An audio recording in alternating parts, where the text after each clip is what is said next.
ಧಾರವಾಡದಲ್ಲಿ ಎರಡು ಗುಂಪುಗಳ ನಡುವೆ ಮಾರಾಮಾರಿ ನಡೆದಿದೆ. ತಡಸಿಕೊಪ್ಪ ಮತ್ತು ಸತ್ತೂರ ಗ್ರಾಮದ ಯುವಕರ ಮಧ್ಯೆ ಆಗಿರುವಂತಹ ಗಲಾಟೆ ಇದು.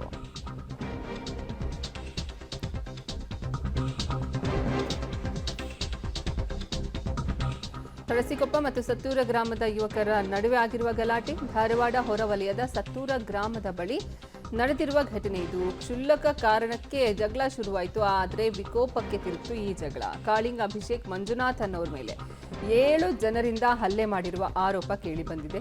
ಸತ್ತೂರ ಪಾಲಿಕೆ ಸದಸ್ಯನ ಮಗನಿಂದ ಹಲ್ಲೆ ಮಾಡಲಾಗಿದೆ ಅನ್ನುವಂತಹ ಆರೋಪ ಇದು. ಧಾರವಾಡ ವಿದ್ಯಾಗಿರಿ ಪೊಲೀಸ್ ಠಾಣಾ ವ್ಯಾಪ್ತಿಯಲ್ಲಿ ನಡೆದಿರುವ ಘಟನೆ.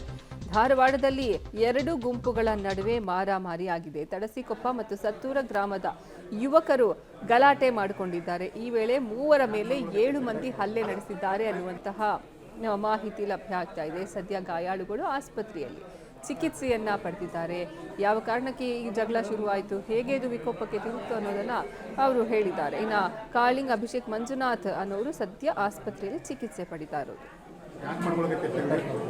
ಈಗ ಒಂದು ತಿಂಗಳಿಂದ ಸತ್ತೂರು ಕಾರ್ಪೊರೇಟರ್ ಬಸ್ಸು ಅಲ್ಲೇ ನಾವು ಗಾಡಿ ಇಡ್ತೀವಿ ಅಲ್ಲಿ ಗಿಡಕ್ಕೆ ಅಂತ ಜಗಳ ಆಗಿದ್ದು. ಪೊಲೀಸರು ಬಂದಿದ್ದು, ಎಲ್ಲರೂ ಬಂದಿದ್ರು. ಈಗ ಅದ್ರ ಸೀಟ್ ತೊಗೊಂಡು ನಾವು ಅಲ್ಲಿ ಹೋಗೋರಿಗೆ ಸ್ವಲ್ಪ ಸೈಡ್ ಸರಿ ಅಂದ್ರೆ ಏನು ಭಾಳ ಆಗಿದ್ದೀವಿ ಬ್ಯಾಡ ಅಂತೇಳಿ ಓಡಾಡ್ಸೋಡ್ದಾನೆ. ಕಾರ್ಪೊರೇಟರ್ ಬಸ್ಸು ಫಸ್ಟ್ ಹೊಡೆದಾನ, ಆಮೇಲೆ 100 ಹುಡುಗರು ಕರ್ಸಿ ಹೊಡೆದಾನೆ. ಚಾಕುಲಿ ಬಡಗಿಲಿ ಕಲ್ಲಿಲಿ ಹೊಡೆದಾನೆ. Corporate bus ಹೊಡೆದಾನೆ. ಪೊಲೀಸರು ಮುಂದೆ ನಿಂತರೂ ಹೊಡ್ಸ್ಯಾರ. ಅವ್ರು ಒಂದು 100 ಮಂದಿ ನಾವು 3 ಮಂದಿ. ಎಷ್ಟು ಮಂದಿಗೆ ಆಗೈತೆ ನಿಮಗೆ? 3 ಮಂದಿ ಪೂರ್ತಿ ಕಟ್ಟಾಗಿ ಸರ, ಒಳ್ಳು ಆಗ್ಯಾವ ಸರ. ಹುಡುಗರಿಗೆ ಭಾಳ ಟಾರ್ಚರ್ ಕೊಡ್ತೀವಿ ಸರ್. ಓಡಾಡಿ ಸೇರಿ ಕಾರ್ಗಿರಿ ಎಲ್ಲ ಹೊಡೆದಾರ ಸರ್, ಭಾಳ ಹೊಡೆದಾರ ಸರ್. 3 ಹುಡುಗರು ಸೇರಿ ಕಲ್ಲು ಚಾಕುಲಿನೂ ಹೊಡೆದಾರ ಸರ್. ಚಾಕುಲಿ ಎಲ್ಲ ಬರ್ತೀವಿ ಸರ್. ಎಷ್ಟೊತ್ತಿಗೆ ಆಗೈತೆ? 8 ಗಂಟೆ ಆಗಿದೆ, 8:20 ಸರ್.